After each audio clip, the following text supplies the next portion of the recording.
कुछ लोग हैं जिनको बाहर से पैसे मिल रहे हैं, उन्होंने अफगानिस्तान का भी बेड़ा गर्क किया हुआ है, पाकिस्तान का भी, और दोनों मुल्कों को आपस में क्या कर रहे हैं, लड़ा रहे हैं। और ये सुलह की जितनी कोशिशें नाकाम हो चुकी हैं, तभी पाकिस्तान आर्मी ने फिर रात को अटैक भी किया है। कल रात अटैक किया है ना, इसी वजह से अटैक किया है कि ये थोड़ी हम मरते रहे आराम से और जो है वो लाशें गिनते रहे बैठ के, ऐसा नहीं होता। तो आवाम को चाहिए इस चीज में फौज का साथ दे। हर चीज में नहीं कह रहा, सही है, हर चीज में नहीं कह रहा। तुम्हारा कोई सियासी इख्तलाफ है, करो 100 दफा भाई, किसी भी चीज में सियासी इख्तलाफ होता है, 100 दफा करो, किसने मना किया है। लेकिन जहां जंग की बात आएगी, जवानों की लाशें होंगी, तो ये भी हमारे ही लोग हैं भाई जो फौज में जाते हैं, ये भी हमारे मुल्क के लोग हैं, मुसलमान लोग हैं। मुसलमान कोई ना भी हो, इंसान तो है ना। ये थोड़ी कि यार अपने मुल्क के खिलाफ आप किसी और का साथ दे दो तो ये ना तुम्हारे रहेंगे ना अपने रहेंगे। यानी तुम जब गैरों का साथ दोगे तो तुम ये नहीं समझो कि तुम्हें इज्जत मिल जाएगी, गैर तुम्हें कभी भी कबूल नहीं करेगा, कुछ भी नहीं बचेगा तुम्हारे पास दुश्मन से लड़ने के लिए। हम अफगान तालिबान जिन्होंने अफगानिस्तान में एक इस्लामी हुकूमत कायम की, उनको खारजी नहीं कहते। 20 साल तक यहाँ से उनके साथ ताउन हुआ है, यहाँ से लोग गए हैं, शहीद हुए हैं। अब मैं नाम नहीं बताऊंगा उनके कौन कौन शहीद हुआ, बहुत एक तवील फहरिस्त है, अगर कोई पूछेगा तो बता भी दूंगा, कोई छुपाने वाली चीज नहीं है इसमें, लेकिन सबको पता है, ये कोई इसका इनकार थोड़ी करेगा। तो और इनमें मुफ्ती अब्दुल रहीम साहब के सगे भाई 2 शहीद हुए हैं। अभी क्या मैं डिटेल में जाऊंगा तो फिर बातें बहुत, क्योंकि अभी मीडिया पे हर कुछ खुल के बयान नहीं किया जा सकता। तो बात यह, अफगानिस्तान में कोई एक रियासत नहीं थी मजबूत, टुकड़ों में बटा हुआ था। तो वहां मुल्ला उमर ने कोशिश की कि सबको एक बादशाह पे, एक खलीफा पे जमा किया जाए। तो उन्होंने तहरीक शुरू की, क्योंकि कोई एक स्टेट थी नहीं। उस तहरीक की सबसे पहले पाकिस्तान में और सबसे ज्यादा हिमायत हजरत मुफ्ती अब्दुल रहीम साहब ने की थी, जब कोई भी हिमायत नहीं कर रहा था। अकेले वो खड़े हुए और जान से भी कुर्बानी दी, माल की भी कुर्बानी दी, और पूरे अफगानिस्तान में, पूरे तो नहीं तो अक्सर हिस्से में मुल्ला उमर की हुकूमत कायम हुई। मुल्ला उमर बहुत ही निचोर आदमी थे, वो पाकिस्तान से दोस्ती के ख्वाहां थे, वो पाकिस्तान आर्मी की इज्जत किया करते थे, उनसे पाकिस्तान आर्मी के फौजी जाके मिलते थे, उनको इज्जत दिया करते थे। वो कहा करते थे कि पाकिस्तानी हमारे भाई हैं, हर मुश्किल में इन्होंने हमारा हमेशा साथ दिया है। ये वो चीजें जो मुशाहिदे की हैं, तो ये सुनी सुनाई बातें नहीं है। बहुत इज्जत, बहुत रिस्पेक्ट दिया करते थे वो। फिर क्या हुआ, बहुत से लोगों ने अफगानिस्तान को दूसरे मुल्कों के खिलाफ इस्तेमाल करना शुरू कर दिया। मुल्ला उमर इसके भी खिलाफ थे। मुफ्ती अब्दुल रहीम साहब जाके मुल्ला उमर को समझाते थे कि आपकी सरजमीन बहुत सारे मुल्कों के खिलाफ इस्तेमाल हो रही है, जिससे नुकसान आपको होगा। ये बैनुल अक़वामी ताकतें अफगानिस्तान को तबाह बर्बाद कर देंगी। मुल्ला उमर भी चाहते थे हमारा मुल्क दूसरे मुल्कों के खिलाफ यूज ना हो, और उसमें हजरत मुफ्ती अब्दुल रहीम साहब का बहुत बड़ा किरदार है। वो समझाते थे कि ये एक इस्लामी हुकूमत कायम हुई है, इसको बचाना है हमारी जिम्मेदारी, हमने खून दिया इसके लिए, पूरी जिंदगी खपा दी। लेकिन हुआ क्या, अफगानिस्तान की सरजमीन इस्तेमाल हुई दूसरे मुल्कों के खिलाफ। पूरी दुनिया ने चढ़ के अफगानिस्तान की ऐसी की तैसी की। जनरल मुशर्रफ ने भी 100% गलत किया। उस वक्त भी मुफ्ती अब्दुल रहीम साहब कह रहे थे पाकिस्तान को नहीं इजाजत इसकी कि वो अपनी सरजमीन किसी और मुल्क के खिलाफ इस्तेमाल करने दे। लेकिन जनरल मुशर्रफ एक अकेला आदमी था, उसकी पॉलिसी थी जो 100% गलत थी। यहां से जहाज गए, उन्होंने वहां की हुकूमत को खत्म कर दिया। तो उनके दिल में एक नफरत पैदा हुई पाकिस्तान के खिलाफ, लेकिन उसकी तलाफी खुद पाकिस्तान ने ही की। 20 साल भरपूर साथ दिया, फिर उनका बहुत फुल सपोर्ट किया। उनके जख्मियों का इलाज यहां होता था। जो वहां गरीब आते थे अफगानी, मुल्क में बदहाली है, हिजरत के लिए आ रहे हैं, पाकिस्तान ने अपना सीना बाजू ऐसे किया, आ जाओ हम तुम्हें ठिकाना देंगे। उनका इलाज भी किया, उनको ठिकाना भी दिया, उनके मुहाजिरीन को पनाह भी दी, बहुत कुछ किया पाकिस्तान ने। तभी बहुत अच्छे ताल्लुकात। जब तक मुल्ला उमर जिंदा थे, पाकिस्तान के खिलाफ एक बयान उनका कभी भी नहीं आया, एक बयान नहीं आया। बल्कि अखबार में मैंने खुद उनका बयान पढ़ा, उन्होंने कहा कि हम तमाम इस्लामी मुल्कों से अपील करते हैं कि हमारी मदद करें। उनकी राय ये थी कि हम तमाम इस्लामी मुल्कों से दोस्ती के कायल हैं, हम उनसे दुश्मनी के कायल नहीं है। हमने अफगानिस्तान का मसला हल करना है ताकि अफगानिस्तान में जंग खत्म हो, एक मजबूत इस्लामी रियासत कायम हो। उनका ये इरादा नहीं था पूरी दुनिया में उठ के खिलाफत कायम करेंगे, ना ना ना। वो कहते अफगानिस्तान ने बहुत लाशें देख ली हैं, बहुत मौतें देख ली हैं, हमने अफगानिस्तान में एक स्टेट कायम करके और इस्लामी स्टेट कायम करके अमन कायम करना है। उनका अखबार में बयान कोई पुराना निकाले, आज भी मौजूद है कि पाकिस्तान और तमाम इस्लामी मुल्कों की अफवाज को उन्होंने एक अच्छे लफ्जों में याद किया है, सिर्फ पाकिस्तान को नहीं, हर मुल्क को। उनका कोई फड्डा नहीं था। फिर मुल्ला उमर की वफात हुई, उसके बाद मुल्ला अख्तर मंसूर आए। वो भी पाकिस्तान से बहुत अच्छे ताल्लुकात के ख्वाह थे, पाकिस्तान आना जाना होता था उनका। उलमा, सारे उलमा उनके फेवर में थे, अब तक है। फिर मुल्ला हैबतुल्ला है, अभी इनके बारे में भी हमें यही इत्तला दी गई, पाकिस्तान के अगेंस्ट नहीं है। आज भी अफगानिस्तान के जो तालिबान है उनमें अक्सरियत पाकिस्तान के खिलाफ नहीं है और पाकिस्तान से जंग नहीं चाहती।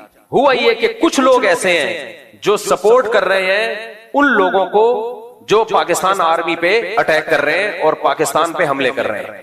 तो पहले उलमा ने कोशिश की है सुलह हो जाए। जब सुलह की तमाम कोशिशें नाकाम हुई हैं, फिर फौजी ऑपरेशन शुरू हुआ है। रोज डेली बुनियादों पर 10 फौजी शहीद, 11 फौजी शहीद, मेजर शहीद, लेफ्टिनेंट कर्नल, इतने बड़े बड़े लेवल के ऑफिसर आपके डेली शहीद हो रहे हैं। और ये सारा करता धरता कहां से हो रहा है? अफगानिस्तान से। अब अगर मुफ्ती अब्दुल रहीम साहब कह रहे हैं सब कुछ वहां से हो रहा है, इसका मतलब ये नहीं है कि वो तहरीक को गलत करार दे रहे हैं या अफगानियों को गलत करार दे रहे हैं। वो उन चंद लोगों को गलत करार दे रहे हैं जो उन खारजियों को सपोर्ट कर रहे हैं, जो किससे लड़ रहे हैं? पाकिस्तान आर्मी से लड़े और हमारे मुल्क का अमन खराब कर रहे हैं। मुफ्ती अब्दुल रहीम साहब का कहना ही है, कह रहा आपने खिलाफत कायम करनी है। ठीक है, पाकिस्तान से गलती हुई थी, अड्डे दिए थे, गलती हुई है, मान रहे हैं भाई, और ये हमारी गलती थोड़ी है। तो फौज एक मुशर्रफ की गलती है। उस वक्त भी फौज के सब लोग मुशर्रफ की इस पॉलिसी के हामी नहीं थे। फौज में भी बहुत खलबली मची हुई थी, वो नहीं हामी थे, तो सब उसको सपोर्ट नहीं कर रहे थे, लेकिन ऑर्डर तो आर्मी चीफ का चलता है ना। अब मुफ्ती अब्दुल रहीम साहब का कहना है, ये जितने भी संजीदा उलमा है सबका यही कहना है, जिनमें मुफ्ती तकी उस्मानी साहब भी हैं, हजरत मुफ्ती तकी साहब भी उन खारजियों को ठीक नहीं समझते, भाई ये गलत कर रहे हैं। वो क्या कह रहे हैं? हम खिलाफत कायम करेंगे पाकिस्तान में, हम खिलाफत कायम करेंगे। और कह रहे पाकिस्तान ने हम पे जुल्म किया, अड्डे दिए थे, पाकिस्तान ने अड्डे दिए थे। अंदर घुस के मारा किसने है? इंडिया ने मारा है। इंडिया से आप दोस्ती बढ़ा रहे हो, इंडिया से आपके रिलेशन क्या हो रहे हैं? मजबूत। अमेरिका से रिलेशन मजबूत, इंडिया से रिलेशन मजबूत, तमाम मुल्कों से आपके रिलेशन मजबूत। नेटो की ममालिक थे जिन्होंने अंदर घुस के दू बदू आपसे जंग लड़ी है, उनके खिलाफ आपका एक बयान नहीं आता और सारा नजला किस पे गिर रहा है? पाकिस्तान पे। तो मेरे भाई ये तालिबान नहीं है, अफगानिस्तान नहीं है, ये कोई और ताकत है जो चंद शरपसंदों को इस्तेमाल कर रही है। समझ में आ रही है बात कि नहीं आ रही? अगर आपने लड़ना था सबसे पहले रूस से लड़ते, जिन्होंने 16 लाख अफगानों का खून किया।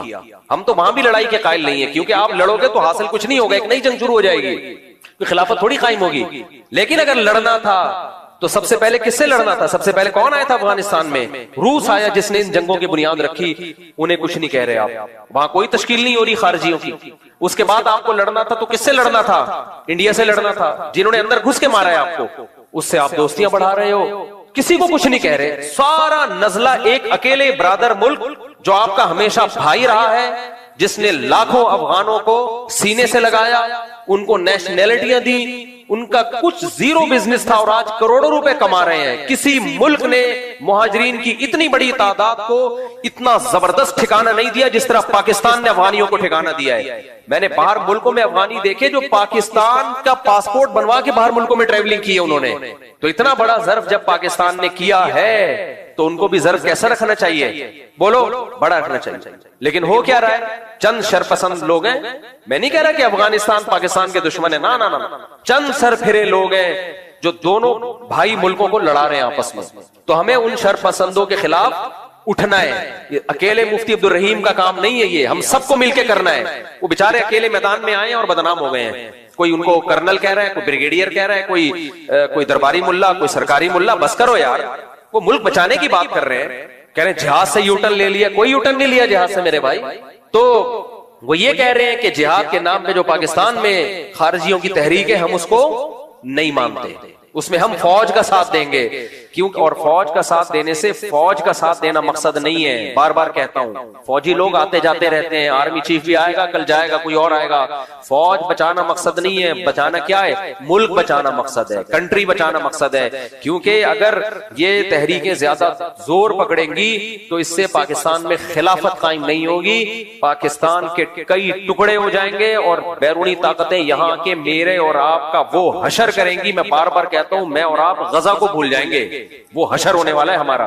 तो इसलिए इन खारजियों को कहा जाए कि आप खिलाफत के नाम पे लोगों को बेवकूफ मत बनाएं। ये सारी आपकी तहरीकों का मरकज इस्लामी मुल्क क्यों है? मुसलमान, आप पाकिस्तान को इस्लामी नहीं मानते, ना मानो, मुसलमानों का मुल्क तो है। तो इंडिया से आपकी दोस्तियां बढ़ रही हैं, रूस से आपकी दोस्तियां बढ़ रही हैं। हम तो कह रहे हैं इंडिया में भी मत करो, क्योंकि आपकी ताकत क्या है? इंडिया इतना बड़ा कंट्री है, वो भी तहस नहस कर देगा आपको। लेकिन अगर करना है तो इंडिया ने तो अंदर घुस के मारा था आपको। लड़ाई, इंडिया आर्मी आई थी अफगानिस्तान में, जहां ये नेटो की अफवाज को शिकस्त हुई है उसमें इंडिया को भी शिकस्त हुई है, वो भी अफगानिस्तान से भागा है। उनसे आप दोस्तियां लगा रहे हो, और एक अकेला मुल्क जिसने आपको इतनी मदद की, आपकी हमेशा हर वक्त मदद की है, उससे आप दुश्मनी की बातें कर रहे हो, तो अफसोस होगा कि नहीं होगा? तो मुल्ला उमर पाकिस्तान में लड़ाई के कायल भी नहीं थे। डॉक्टर इसरार अहमद का भी वो क्लिप चला देना, हमारे पास तो इस पे बहुत सारे गवाह हैं, लेकिन लोग गवाह को मानते कहां हैं। तो डॉक्टर इसरार अहमद की भी आखिरी वक्त में मुल्ला उमर से मुलाकात हुई थी, और डॉक्टर इसरार को मुल्ला उमर ने सख्ती से मना किया था कि आप जो खिलाफत की तहरीक पाकिस्तान में चला रहे हैं, कभी भी हुकूमत से तसादुम नहीं करना, लड़ाई पे नहीं आना। अब मैं आपसे अर्ज करूंगा कि मुल्ला उमर साहब का मशवरा हमें क्या है। मैंने मस्जिद में भी जो उनसे मुलाकात मुख्तसर से हुई उसमें पूछा, उन्होंने कुछ बातें की। उन्होंने कहा कि अपने अपने मुल्कों में इकामत दीन की जिद्दोजहद भरपूर तरीके पर आप शुरू रखें और जारी रखें। जाहिर बात है हर मुल्क, ये मुल्क जो है मौजूद है, ये बिल्कुल ऐसे ही है जैसे अल्लामा इकबाल जो है उम्मत मुस्लिमा के सबसे बड़े खुदी खां और वहदत उम्मत के सबसे बड़े अलमबरदार, एक वो मुस्लिम हरम की पासबानी के लिए नील के साहिल से लेकर ताबका के काशगर। इसलिए उनका ये मशवरा जो है अपनी जगह बहुत साइब है कि अपने अपने मुल्कों में पूरी कुव्वत के साथ, पूरी खुलूस और इखलास के साथ इकामत दीन की जिद्दोजहद को जारी रखें। दूसरा मशवरा ये कि उलमाए किराम की रहनुमाई और उनकी आशीर्वाद जरूर हासिल करें। ये उनका एक बहुत ही मुखलिसाना मशवरा है, और मैं कुछ तय करके आया हूं इंशाअल्लाह ताला कि इसकी रोशनी में, अगर इससे पहले भी मेरा अपना रुझान तो यही रहा है, लेकिन अब मैं जरा ज्यादा कोशिश करूंगा इंशाअल्लाह ताला मुल्ला उमर साहब की इस नसीहत के पेश नजर। तीसरी बात उन्होंने बताई है जिससे मुझे अंदाजा हुआ कि उन्हें मुल्क की हालात पाकिस्तान के जो है उनसे भी खूब वाकियत है। उन्होंने कहा कि हुकूमत से तसादुम की कोई रविश इख्तियार न करें। हालात जो है बैनुल अक़वामी पाकिस्तान के लिए जो मामलात हैं, तो ये तसादुम हत्तल इम्कान उससे बचा जाए। ये तीसरा उनका मशवरा है। मुल्ला उमर बहुत निचोर आदमी थे, वो कभी भी इसके कायल नहीं थे। वो अफगानिस्तान को फोकस किया हुआ था उन्होंने, क्योंकि अफगानिस्तान में लड़ाइयां, कोई एक इस हुकूमत बनी नहीं रही थी ना, तो वो चाहते थे कि कोई एक स्टेबल हुकूमत बने अफगानिस्तान में, क्योंकि धड़े थे। जिस सूबे में जाओगे वहां का नया वाली मुतवल्ली था। इनको पता है आप कहां से हैं, क्वेटा से हैं, अफगानिस्तान भी इनका आना जाना है, इनको पता है। तो इनको मैंने में नहीं बिठाया है, ये भी वैसे ही आगे बैठे हुए हैं। लोग कहते हैं खुद ही लाके बैठाया है, ये तो मैं तुम्हें जानता भी नहीं हूं। ये सबको पता है कि अफगानिस्तान में कोई एक स्टेट थोड़ी थी, हर जगह का एक अलग मुतवल्ली हुआ था, वाली होता था, भत्ते भी ले रहा होता था, एक जुल्म का बाजार गर्म किया हुआ था। तो अगर वहां भी एक मजबूत स्टेट होती जिसकी पूरी मुल्क पे हुकूमत होती, तो वहां के उलमा भी उसके खिलाफ खुरूज को हराम ही कहते हैं, वो भी नाजायज कहते हैं। तो इसलिए वहां एक हुकूमत नहीं थी। मुल्ला उमर अफगानिस्तान को फोकस किए हुए थे और वो चाहते थे अफगानिस्तान में अमन आए। वो तो ईरान से लड़ाई के कायल नहीं थे। मुझे वो दिन याद है जब ईरान ने जंगी मशकें शुरू कर दी थी अफगानिस्तान के बॉर्डर पे, तो मुल्ला उमर ने ईरान के जितने कैदी थे अफगानिस्तान में जो लड़ाई के दौरान पकड़े गए थे, सबको रिहा कर दिया था। क्यों रिहा किया था? हम जंग नहीं चाहते। बहुत निचोर आदमी थे वो। अब जो कुछ हो रहा है, चंद लोग तालिबान की सफों में ऐसे घुस गए हैं बेवकूफ किस्म के, और वो पैसा मिल रहा है उनको, इंडिया से भी मिल रहा है और अमेरिका से भी मिल रहा है। तो वो कह रहे हैं कि हम यहाँ इस्लामी हुकूमत लाएंगे, इस्लामी हुकूमत के नाम पे धमाके हो रहे हैं, इस्लामी हुकूमत कुछ भी नहीं आएगी, बेड़ा गर्क हो जाएगा।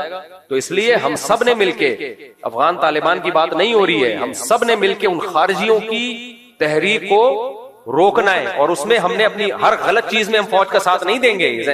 लोग समझते हैं मैं फौज का पिट्ठू बन गया हूं। भाई कोई गलत चीज होगी हमने नहीं साथ देना, हमको ठेका थोड़ी लिया हुआ है। लेकिन जहां मुल्क की सालमियत की बात आएगी तो हम किसके साथ हैं? फिर हम इन जवानों का हौसला बढ़ाएंगे, इनके शहीद को शहीद कहेंगे। कल एक मेजर शहीद हुआ, 25 लोग 3 दिन की लड़ाई में 25 फौजी शहीद हो गए। परसों एक लेफ्टिनेंट कर्नल की शहादत की इत्तला आई है।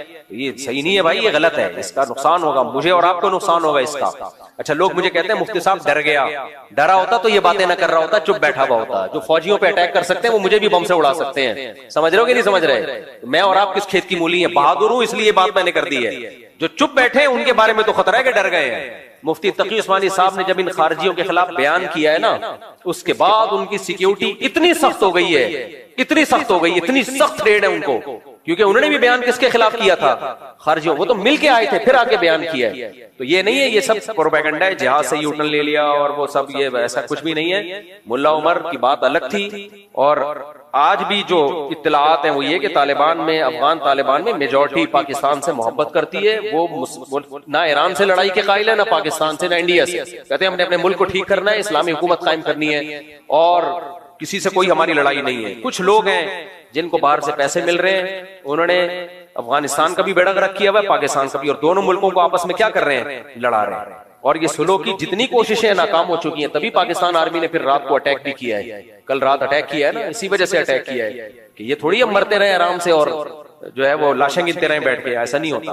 तो आवाम को चाहिए इस चीज में फौज का साथ दे। हर चीज में नहीं कह रहा, सही है, हर चीज में नहीं कह रहा। तुम्हारा कोई सियासी इख्तलाफ है, करो 100 दफा भाई, किसी भी चीज में सियासी इख्तलाफ होता है, 100 दफा करो, किसने मना किया है। लेकिन जहां जंग की बात आएगी, जवानों की लाशें होंगी, तो ये भी हमारे ही लोग हैं भाई जो फौज में जाते हैं, ये भी हमारे मुल्क के लोग हैं, मुसलमान लोग हैं। मुसलमान कोई ना भी हो, इंसान तो है ना।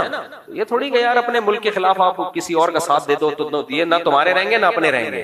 यानी तुम जब गैरों का साथ दोगे तो तुम ये नहीं समझो कि तुम्हें इज्जत मिल जाएगी, गैर तुम्हें कभी भी कबूल नहीं करेगा, कुछ भी नहीं बचेगा तुम्हारे पास दुश्मन से लड़ने के लिए। असल बात यही है, इंडिया भी आम जंग में तो हार गया, तो वो यहाँ से इस तरह से उसने शुरू की हुई है जंग।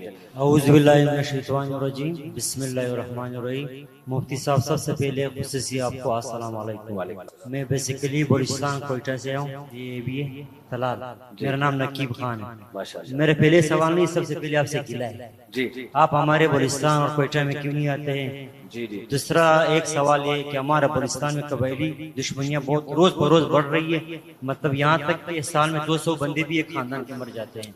हमारे उलमा इकराम इसमें क्यों किरदार नहीं अदा नहीं करते हैं? और आखिरी बात, आपके बगैर मुलाकात के बगैर हम नहीं जाएंगे। जी जी, जरूर मुलाकात करेंगे आपसे। कह रहे हैं बलूचिस्तान में बदअमनी है, हुकूमत को एक्शन लेना चाहिए। उलमा इसका किरदार अदा नहीं कर रहा है, बड़ी बड़ी मुफ्ती है। देखिए, लड़ना तो फौज का काम है, हुकूमत का काम है एक्शन लेना। उलमा तो आवाज उठा सकते हैं, तो उठा रहे हैं सोशल मीडिया पे। शरीयत के तौर पर मुफ्ती साहब, जी जी बिल्कुल, शरीयत में ऐसे ही है ना कि जो हुकूमत, देखो इसकी असल जिम्मेदारी तो गवर्नमेंट ही की होती है। पहली बात, जनरल मुशर्रफ ने जो बुगटी को निशाना बना दिया था, असल फसाद तो वहां से शुरू हुआ था। पाकिस्तान में बहुत सारे फसादात की बीज, ये जो जामिया हफ्सा का मसला उठा है, देखें जनरल हमारे उलमा जब गए थे ना, उस वक्त जो वजीर आजम थे, शौकत अजीज नाम था, क्या था वजीर आजम, शौकत अजीज, उनको लोगों ने प्यार से शॉर्टकट अजीज भी कहते थे, क्योंकि वो भी इंपोर्टेड वजीर आजम थे। लाके बुला के शनाख्ती कार्ड भी सुना है, नया नया बना के ठक करके बिठा दिया। तो हमारे उलमा उस वक्त शौकत अजीज को कहते थे शॉर्टकट अजीज, यानी बहुत शॉर्टकट रास्ते से पाकिस्तान की नेशनलिटी भी दी गई, थाप करके वजीर आजम की कुर्सी पे बिठा दिया गया। ये भी सिस्टम के तहत हुआ था। अब हुआ ये था कि मौलाना अब्दुल अजीज साहब ने तो बम तोपे, जो भी मिसाइल तोपे तो नहीं, खैर बम जो भी रखे हुए थे फौज के खिलाफ लड़ने के लिए, वो तो मैं खुद उनके खतूत मैंने पढ़े। मैं जामिया हफ्सा का टॉपिक खत्म कर रहा हूँ, ज्यादा नहीं इसको छेड़े। अब हुआ ये था कि ये सब लोग लेके बैठे हुए थे अंदर, फिदाई हमले के लिए बच्चियां भी लेके बैठे हुए थे। अब जब फौज ने घेरा है, उलमा गए मुज़ाकरात के लिए, मुफ्ती मोहम्मद साहब जामिअतुर रशीद के, हजरत मुफ्ती तकी उस्मानी साहब, ये मुज़ाकरात कामयाब हो चुके थे। वजीर आजम ने कहा कि सबको बाइज्जत रिहा किया जाएगा, नाकाबंदी की जाएगी। इतने तो हो गया, जो सरेंडर करे उसको छोड़ दो। तो जिन बच्चियों ने, जिन लोगों ने भी सरेंडर किया, उन सबको छोड़ दिया। लेकिन कुछ लड़ाका लोग अंदर रह गए थे, लड़ाका। अब जो लड़ाका लोग अंदर रह गए थे, उलमा चाह रहे थे कि उनसे भी सरेंडर करवा के ना, मुज़ाकरात करवा के, गाजी अब्दुल रशीद शहीद रहमतुल्लाह बड़े मेच्योर आदमी थे, तो गाजी अब्दुल रशीद भी आमादा हो गए थे मुज़ाकरात पे कि अगर फौज हमें बाइज्जत छोड़ देती है तो हम हथियार रख देंगे। जब ये मुज़ाकरात हुए, इसमें देखो गलती तो इन्हीं लोगों की थी, मौलाना अब्दुल अजीज साहब की। क्यों फौज के खिलाफ आप बच्चियों को और नौजवानों को लेके खड़े हुए हो? ये कौन सा तरीका है? डॉक्टर इसरार का भी क्लिप मौजूद है, उनसे भी उस वक्त पूछा गया था कि ये जामिया हफ्सा में जो कुछ हो रहा है, उन्होंने कहा इतने से मदरसे को लेकर पूरी रियासत पे कब्जा करने की बातें ये गलत हैं। हालांकि डॉक्टर इसरार तो खुद खिलाफत के कायल थे। अब हुआ ये था कि ये उलमा गए, वजीर आजम क्योंकि एक सिविल आदमी है ना, तो एक सिविलियन में थोड़ा जज्बा होता है नरमी का। उन्होंने कहा ठीक है भाई, पूरा फैसला हो गया। उलमा बहुत खुश हुए कि गाजी अब्दुल रशीद शहीद रहमतुल्लाह अलैह अभी शहीद नहीं हुए थे, उनके साथ मुज़ाकरात कामयाब हो गए। और अब अल्हम्दुलिल्लाह वजीर आजम के भी साइन हो गए उसके ऊपर, सदर के साइन रह गए थे जनरल मुशर्रफ के, कि अब ये मसला आराम से हल हो जाएगा और बाइज्जत सबको रिहा कर दिया जाएगा और आइंदा दोबारा मुल्क में ऐसा कभी भी नहीं होगा। एक अंदाजा हो गया कि भाई असलहे के जरिए ऐसा नहीं हो। जनरल मुशर्रफ ने आके गंद किया है। हमारे उलमा से मैंने खुद सुना जो वहां मौजूद थे, उन्होंने कहा जब मुशर्रफ आया है उसने इस तरह वो मुआहिदा फाड़ा है कि मैं नहीं मानता इस मुआहिदे, और ऑर्डर दिया कि अटैक करो। और उलमा कहते हैं हम बैठे हुए थे और हमें गोला बारूद की आवाजें आना शुरू हो गई। तो ठीक है, यहां तक तो मौलाना अब्दुल अजीज साहब की गलती है कि आप क्यों ये काम कर रहे थे। लेकिन जनरल मुशर्रफ अगर थोड़ी सी खोपड़ी इस्तेमाल कर लेता कि है आप ही की आवाम, और इनका मुतालबा भी शरीयत है, मुतालबा भी गलत नहीं है, पाकिस्तान इस्लाम के नाम पे बना है। तो अब जब एक मुज़ाकरात हो चुके हैं तो आप अच्छे लगोगे अपनी कौम पे गोलियां बरसाते हुए, अच्छा लगेगा? ये कुछ सियासत भी कोई चीज होती है?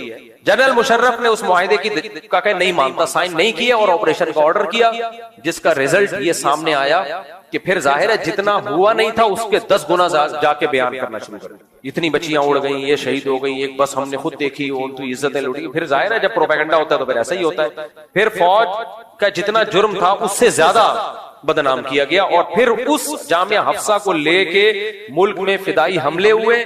80 से 90 हजार लोग पाकिस्तान के, जिनमें फौजी भी हैं, 13 तो उसी ऑपरेशन में कहा जाता है शहीद हुए, जो जामिया हफ्सा का जो ऑपरेशन था, या उसके बाद मुझे पूरी डिटेल मालूम नहीं है। उसमें भी फौजी जवान भी उसमें शहीद हुए। गाजी अब्दुल रशीद भी शहीद हुए, उनकी वालदा भी शहीद हुई। हम उनको शहीद इसलिए कह रहे हैं कि मुतालबा उनका जायज था, लेकिन गाजी अब्दुल रशीद बड़े मेच्योर आदमी थे, वो मुज़ाकरात ही चाहते थे, वो नहीं चाहते थे ये लड़ाई हो। खैर, तो अब इसका जो फसाद की जो यानी जो जड़ थी ना, वो जनरल मुशर्रफ की खोपड़ी थी। वो थोड़ा सा कौम को साथ लेके चल लेता, इज्जत दे देता, लेकिन तो अब हुआ ये है कि उन्हीं दिनों में बुगटी को यहां से निशाना बनाया। भाई बलोच लोगों का वो एक हीरो समझा जाता था, सरदार समझा जाता था। आप उनके साथ कौम को साथ लेके चलते, उसी के बाद से बलूचिस्तान में ये सब कुछ। मैं फेवर नहीं कर रहा जो फौज पे अटैक हो रहा है बलूचिस्तान में, कतान नहीं, मैं उन लोगों के साथ नहीं हूं। किसी भी मुल्क में, रियासत में फौजी गाड़ियों पे अटैक होने वाले बागी कहलाते हैं, खारजी कहलाते हैं, इसके हम फेवर में नहीं है। लेकिन जनरल मुशर्रफ की पॉलिसियां इस मुल्क के लिए नासूर साबित हुई हैं, जिसको आज तक हम भुगत रहे हैं। पाकिस्तान बिल्कुल 100% सूदी निजाम खत्म हो जाना था पाकिस्तान में। हजरत मुफ्ती तकी साहब फैसला कर चुके थे, सुप्रीम कोर्ट का फैसला आ चुका था, वफाकी शरई अदालत का फैसला आ चुका था। अब जब इंप्लीमेंट के लिए जा रहे थे, जनरल मुशर्रफ ने डंडे के जोर से मुफ्ती तकी उस्मानी साहब को वफाकी शरई अदालत के जज होने की हैसियत से हटाया। दूसरा जज अपनी मर्जी का ला के रखा और उसने उस सूद के खिलाफ जो फैसला आया था वफाकी शरई अदालत का, उसको पेंडिंग में डाल दिया। तो ये गड़बड़ भी किसने की है? जनरल मुशर्रफ ने की। तीसरा जो जनरल मुशर्रफ ने एक और काम किया, अदालती खुला, जो फैमिली सिस्टम को तबाह बर्बाद कर दिया। एक सर्कुलर जारी करवा दिया सुप्रीम कोर्ट के जरिए कि जो औरत जब भी, यानी कानून में एक शिक डलवा दी कि औरत जब भी कोई कोर्ट में जाएगी, कोई माकूल वजह हो या ना हो, जब भी औरत कोर्ट के पास जाएगी, कोर्ट उसको खुला की डिग्री थमाने की पाबंद है। उस वक्त के बाद से आज उसके जो साइड इफेक्ट आना शुरू है हमारी सोसाइटी में, ये स्याह कारनामा भी किसका है? जनरल मुशर्रफ। मैं मानता हूं कुछ अच्छे काम भी किए हैं, कराची में डेवलपमेंट का काम किया, लेकिन कुछ अच्छे काम करके आपके जो स्याह, जो बड़े बड़े स्याह काम किए हैं, वो स्याही सफेद नहीं हो सकती। तो अब पूरी फौज भुगत रही है उसके स्याह कारनामों को, पूरी आर्मी भुगत रही है। लोग इन आर्मी के जवानों को भी बुरा भला कह रहे हैं, भाई इनको मत बुरा भला कहो यार, ये हमारे हीरोज हैं। तो ये भी एक वजह है जो हजरत आप जो वजह बनी। फौज के साथ भी यही हुआ है पाकिस्तान में, कुछ सियासी हालात की वजह से